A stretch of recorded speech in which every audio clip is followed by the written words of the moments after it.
ছোটোবেলার কথা মনে পড়ে যায়।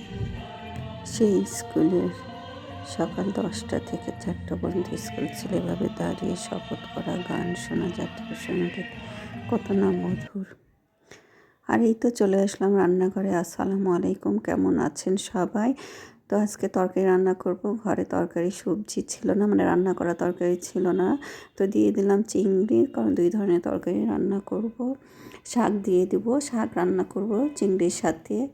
তো এই তো দিয়ে দিলাম, চিংড়িটা বড় যেহেতু সেহেতু আগে চিংড়িটা হলুদের গুঁড়া, মরিচের গুঁড়া, লবণ দিয়ে একটু কষে নিলাম, নিয়ে শাকটা দিয়ে দিলাম। রান্নাটা হয়ে গেল। এদিকে বেগুন, আলু, কই মাছ, টমেটো দিয়ে মেখে তরকারি উঠিয়ে দিচ্ছে। এটাও প্রায় হওয়া। রুটি বানাতে গিয়ে দেখি আটা নাই, তারপর ডিম পোস্ট করলাম, ব্রেড ছিল সেটা গরম করে খেয়ে নিব এখন। আর সাথে তো চা থাকবে, চা ছাড়া চায়ের পানি উঠিয়ে দিচ্ছি, চা ছাড়া তো চলবেই না, আমাদের সকাল বিকাল চা করতেই হয়। তো ভাতটাও দিয়ে দিলাম, তো 2 তরকারি দিয়ে দিলাম, অল্প করে সবজি দিছি। ভাতটা খুব কম খায়, কারণ অফিসে বেশি খাওয়াও যায় না। আর আমরা নাস্তা শুরু করে দিয়ে এখন আমাদের চাও হয়ে গেছে। আর ব্রেডের সাথে কিন্তু চাটা খেতে মজা লাগে, দুধ চা। আর এই তো দিয়ে ঠিয়ে এই তো আছে আমাদের তরকারি। তারপরে আবার চলে আসলাম খেলাধুলা। দেখেন বাচ্চারা খেলা, আমাদের উপর থেকে খেলাটা দেখা যায়, খুব ভালো লাগার এই সিজনে খেলাধুলা আমাদের স্কুলের কথা মনে পড়ে যায়। আর প্রত্যেকটা স্কুলেই তো আগে মাঠ ছিল, মাঠ ছাড়া আমরা স্কুলে বুঝতাম না। বিশাল বড় বড় মাঠ থাকতো, খেলাধুলা হতো। আর এখন তো স্কুলে তো সেরকম মাঠ পাওয়াই যায় না, কিন্তু এই স্কুলে অনেক বড় মাঠ। এই যে টিচারদেরও খেলাধুলা হচ্ছে, গার্জেনদেরও খেলাধুলা, সবাই মিলেমিশে একাকার। তো দুপুরবেলা ডাল রান্না করলাম, যেহেতু চচ্চড়ি দিয়ে ভাত। আর এই তো সিম আলু কেটে নিলাম।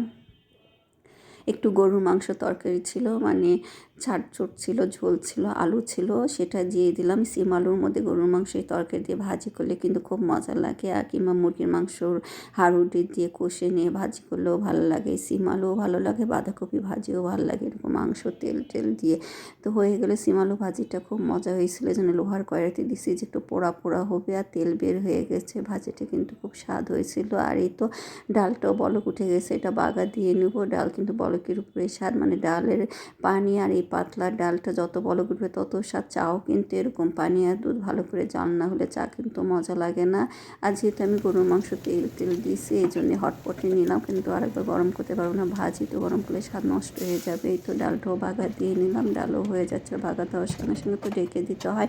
এদিকে এই তরকারিগুলো হয়ে গেলো, চিংড়ি মাছও বেড়ে নিচ্ছি, ঝাঁক দিয়ে চিংড়ি মাছ। ডালটাও রান্না হয়ে গেছে, আর সিম আলু ভাজি তো আছে, আর ওই তরকারিটা তো আছে। ওই তরকারি খেলে খাবে, না খেলে খাবে না, ওই জন্য ওদের সাথে একটা চিংড়ি কিংবা মাংস কোনো কিছু করে রাখতে হয়। যে কোনো ছোটো মাছের তরকারির সাথে এগুলো রাখলে ভালো হয়। তো এই দুধটাও জাল দিয়ে নিলাম, এটা রাইস কুকারে নিচ্ছে। আর এই তো বিকালে চলে আসলাম রান্নাঘরে, আমি আসি নাই, আমার মেয়ে আসছে আর আমার 2 ছেলে, তো ওরাই প্রস্তুতি নিচ্ছে ভাজার, যেহেতু মাশরুমটা ওরা খুব পছন্দ করে।